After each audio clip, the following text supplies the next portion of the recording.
So we're continuing. We're on week 3 of this 7-part series entitled I Am. Dylan and Jim did a great job the last 2 weeks really leaning into this idea, this bold claim that Jesus is making, this divinity that he's seeking out when he says, I am, fill in the blank. Today we're looking at I am the door. And as I was thinking, what does this look like in my life? What area, what story could I bring up to demonstrate this? I immediately went back to, I think it was 2012. I was an aimer in Bolivia, and I was finally on my way to go see Angela in South Africa. I hadn't seen her in a year. I've seen her over Skype, but that's it. Haven't been in her presence in over a year. I was finally on my way to go visit her. I was excited, but as soon as I got to the airport, I ran into problems.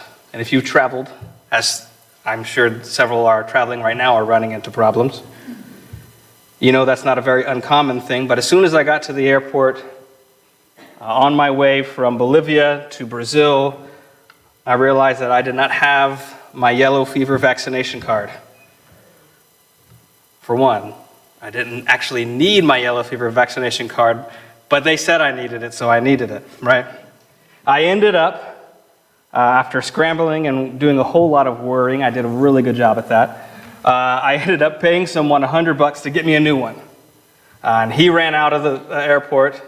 He did come back. He ran out of the airport and brought back me another yellow fever vaccination card. I thought at that point, my worries were over. I made it to Brazil with lots of arguing and debates whether my flight existed or not. And by the way, Bolivia speaks Spanish, Brazil speaks Portuguese. So my Spanish that I've been learning for over a year did no good in a Portuguese-speaking place. And after many delays, sleeping there in the immigration airport, I finally arrived in Argentina, not even in South Africa yet. And at that point, I thought all my worries were over. I'm going to board this plane. I'm going to enjoy this nice flight all the way to Africa. And I get to the desk to board the plane to make sure everything's right, because that's how I've been taught, make sure you got everything right. And I hand her everything, including my yellow fever vaccination card that I just bought for $100. And she said, "It's not signed." As you can imagine, my heart just sank. I had a pen. We can sign this. They needed my signature. We can sign this right now. It'll be okay. She, of course, said no. I scrambled some more, did a whole lot more worrying. I was proficient at this point, and I found a digital copy of my original one on my computer. So I went up to the desk and I said, "How about this one?"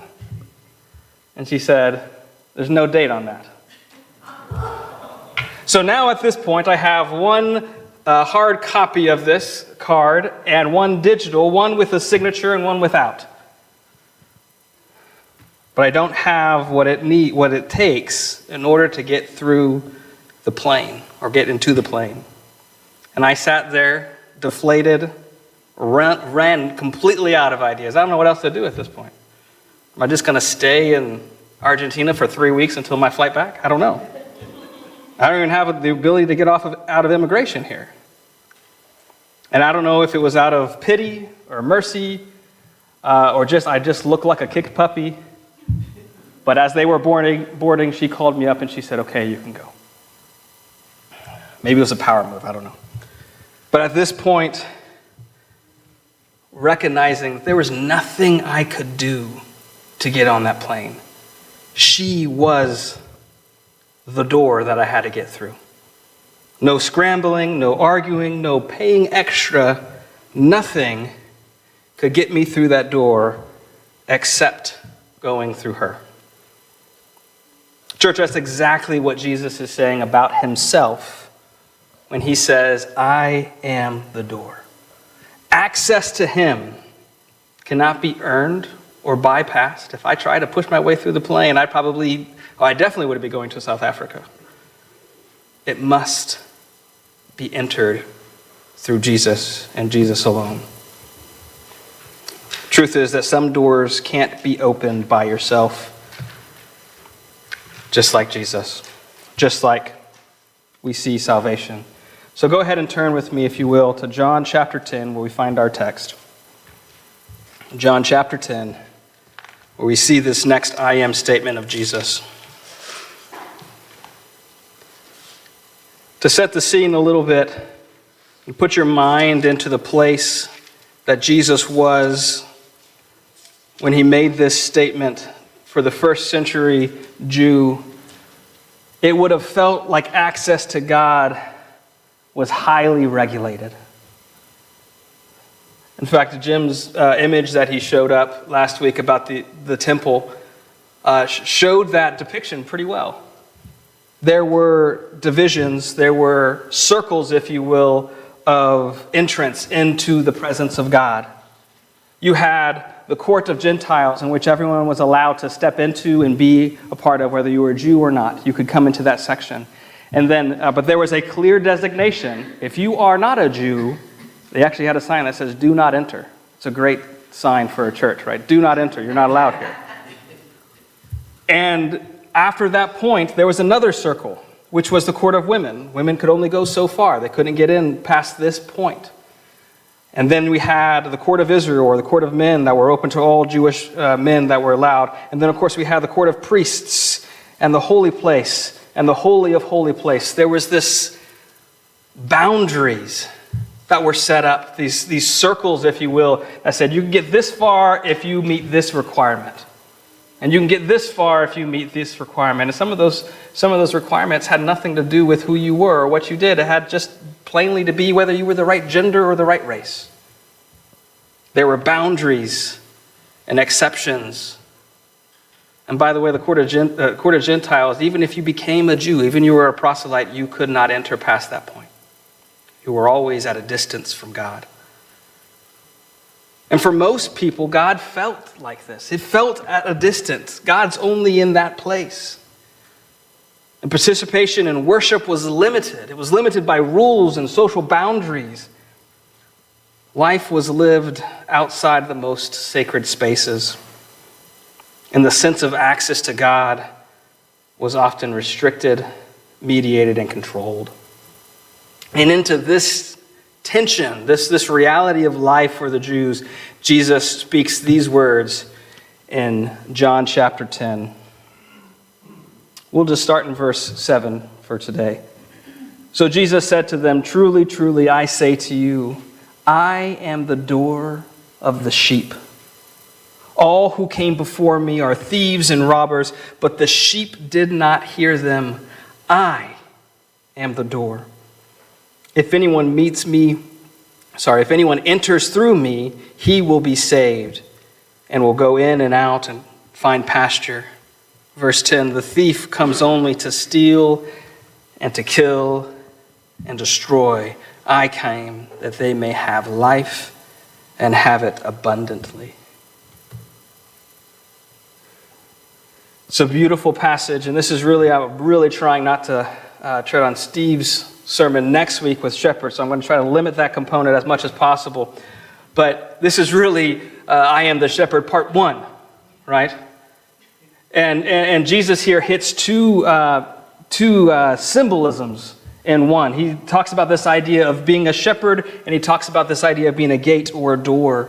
Right? In Israel, shepherding was both this literal occupation that many of them had, but it was also this symbolic component. It represented leaders of God. And we can see that throughout scriptures. In fact, when you look at Cain and Abel, and we see Abel was accepted. Well, he was a shepherd, right? We see Jacob, who tended flocks for Laban, right? We see the Israelites who were kept out of Egypt in a certain section in Goshen because they were shepherds. And the Egyptians didn't like that.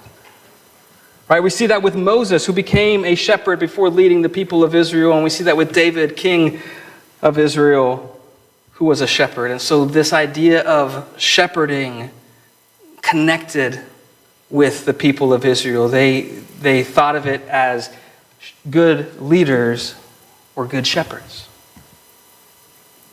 And then this idea of the door or the gate, this symbolism that comes across pretty clearly, I think, even to our day. In Psalm 118, it says, "Open to me the gates of righteousness. I shall enter through them. I shall give thanks to the Lord. This is the gate of the Lord. The righteous will enter through it."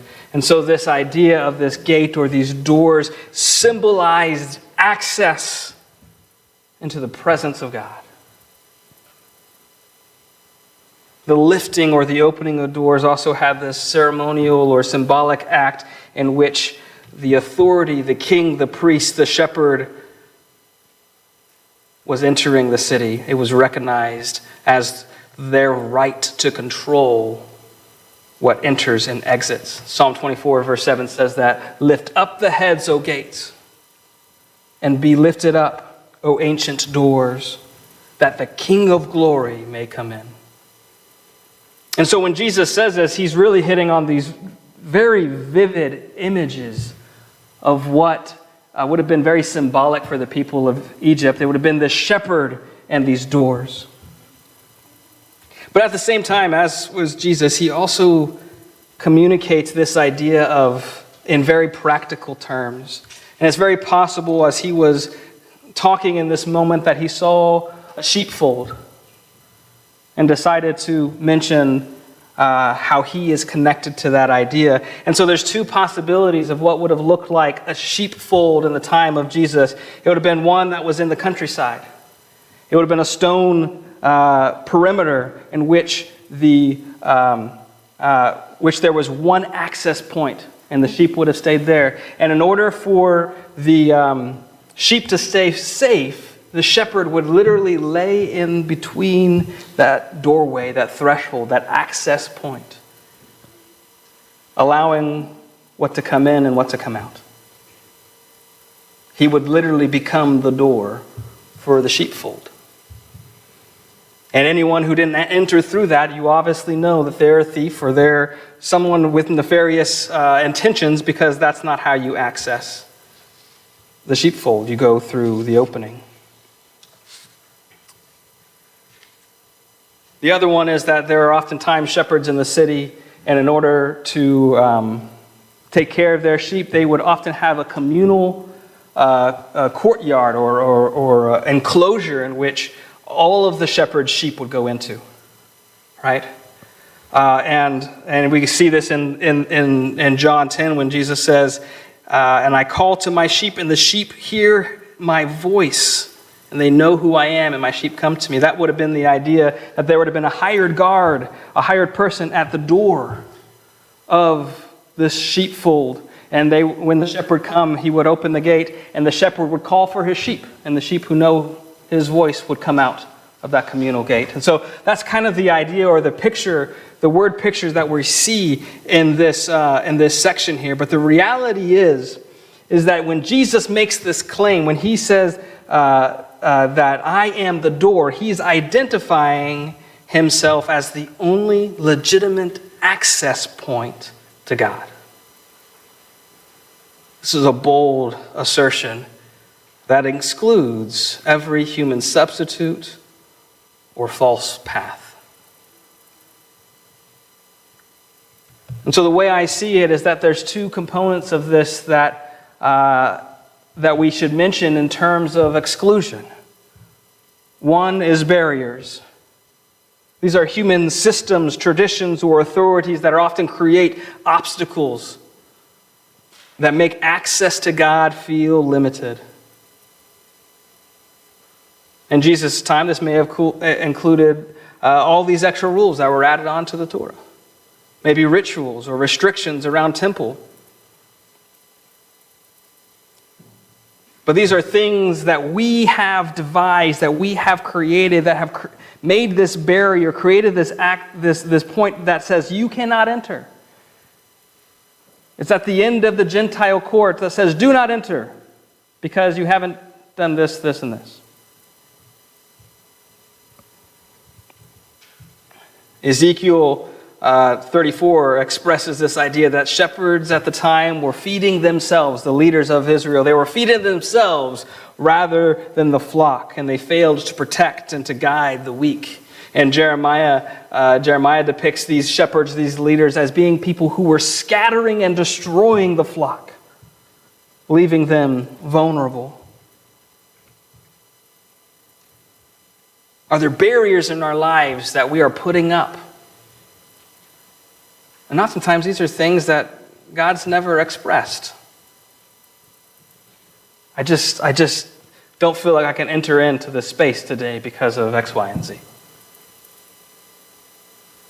And the other aspect of this exclusivity is these false ways or these false paths. Other leaders or systems may appear, like in the time of Ezekiel and Jeremiah, may appear to be offering access, but do not truly lead to God. If you only just do this, this, and this, you can get there. False promises and hopes designed in order to get you somewhere that you can't do. The path may include things like our human effort, legalistic practices, or ritual compliances. They're all presented in a way that says, this is the good life. This is what it looks like to be a follower of Christ. But in the end, they result in me just trying to do Christianity harder, rather than leaning in to Jesus being the door and the access point. This is me trying to get through the door, to get onto the plane, through all my scheming and all my planning and all my worrying. Look, I could do this. I could buy another yellow fever vaccination card. I can sign it right here. Those are all my own efforts, rather than leaning in on what Jesus is saying. And what Jesus is saying is that He alone is the one who determines access. There is no human barrier or a false path or substitution for the door that He provides. Jesus is the only access. And He makes this statement when He says, I am the door. If anyone enters through me, he will be saved and will go in and out and find pasture. This is very covenantal type of language. Going in and out describes life under God's care. I have the freedom to go in and out, in His presence and out into the world. This reflects freedom and protection and participation in His covenant.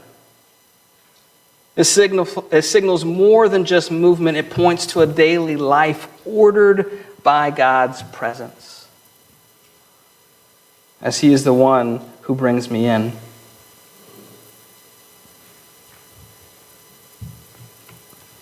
This idea of protection, that God guards me from all harm, or provision, that God gives me access to the things that I need, or order and belonging, life structured under God's care within His covenant community.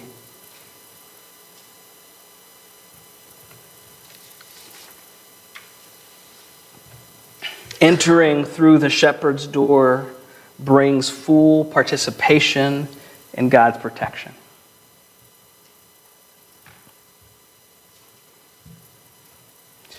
Richard Baucham's work on this, summarized, is this idea that we have an abundant life, and this abundant life is the present reality in which we live under the shepherd's care. We live under the shepherd's protection and provision, that we are guided by God. The thing that we often come to, and I believe it's a fail when we communicate this, is that when God, or when Jesus says, I am the door, if anyone enters through me, he will be saved and will go in and out and find pasture, our mind immediately goes to eternity. Our mind immediately goes to that one point, that one time into the future, I will finally be saved because I've entered through the right path. And there's some truth in that. There's some facts in that, and I don't want you to hear me say anything other than that in terms of that being wrong. But the reality is this language that Jesus is saying applies to the here and now. You and I have life here and now. Not just one day. Jesus says you can go in and out. Jesus says, I will give you life and you will have it abundantly. Participation in God's life today is about this abundant living. The word for abundant is this overwhelming, overflowing kind of life, a fulfilled life that goes beyond capacity. I think the natural imagery that you and I should have is Psalm 23. That's the kind of life that we have when we enter through the shepherd's door. The kind of life that gives us still waters and green grass and safety when we're scared and protection when danger arises. That's the abundance that we have in Jesus. Life under the shepherd is secure and guided. And this access is only through Jesus.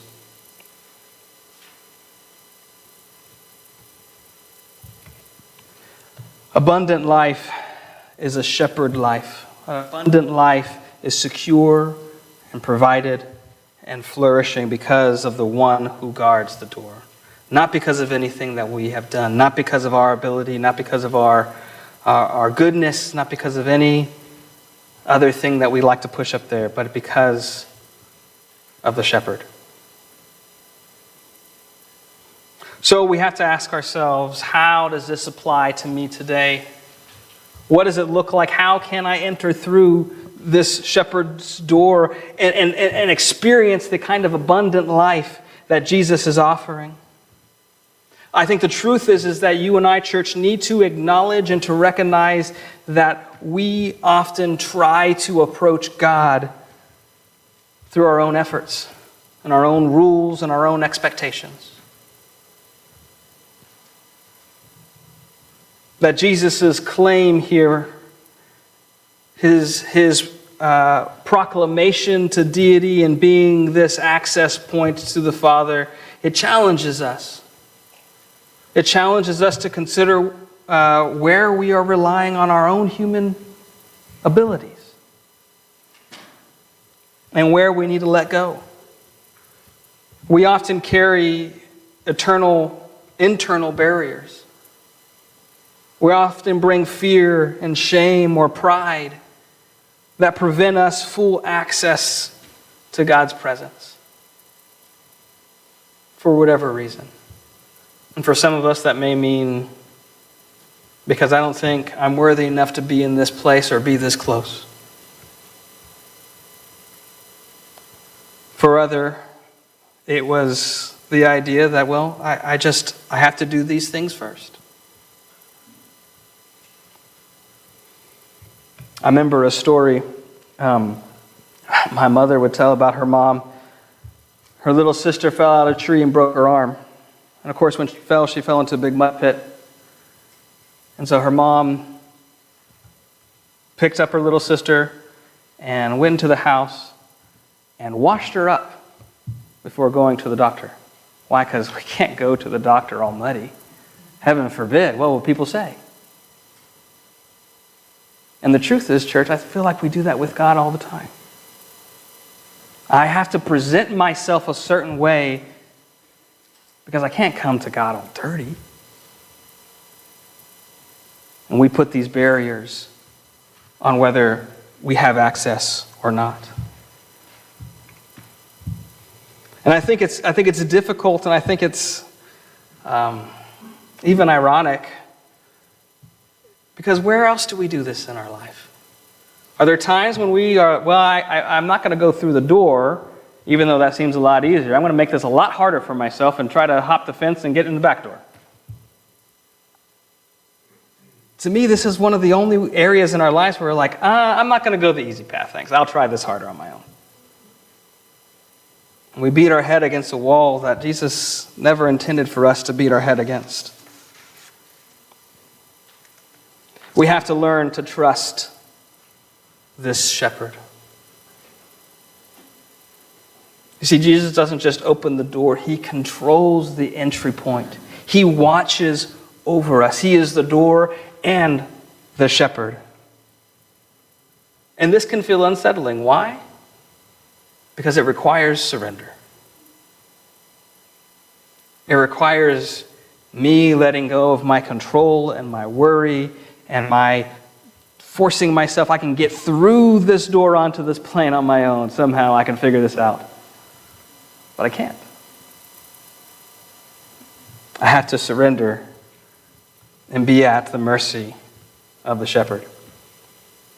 Trusting means letting go of my attempts to manage or even manipulate my access to God.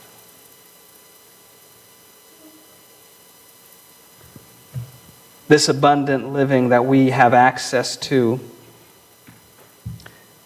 I think, is expressed very clearly in Galatians chapter 5,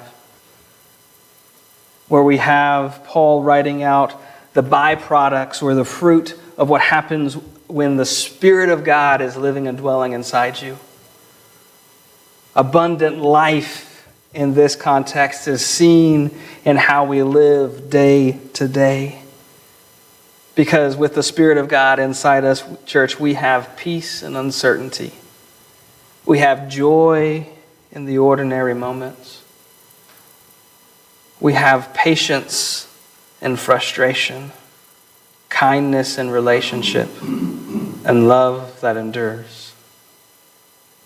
Not because I'm just better at loving, or I can work harder at patience. Probably could work harder at patience. But because it's the Spirit of God working within me. Life through the doors allow me to experience His working in very practical ways, where I can manifest gentleness with others. I can manifest faithfulness in my commitments. I can be self-controlled over my impulses and my desires and my cravings. That I can have a hope that persists even in difficulties. That's abundant life. And I say that's abundant life because where else do you see that kind of life? The world can't provide it for you. No matter how routine and how disciplined and how structured they are, this is the kind of life that only comes through and from Jesus. So the guiding question, I believe, for you and I is, what would it take to live today as someone who has entered through the door?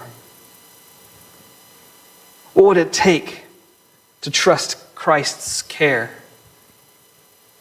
and to allow His Spirit to produce those things in my life, even when it's hard? Because abundant life is not the absence of struggles or difficulties, but rather it's the presence of God shaping us, shaping our hearts and our attitude, producing the kind of fruit that only the Spirit can. So today, what do we do with this? For those of us who have never entered through the door, baptism is that first step. It's that tangible step declaring that Jesus, you are the door, you are the way, you are the access point, and I can't go any other direction. I can't do this myself. I'm in desperate need of you. Today is the day we enter through.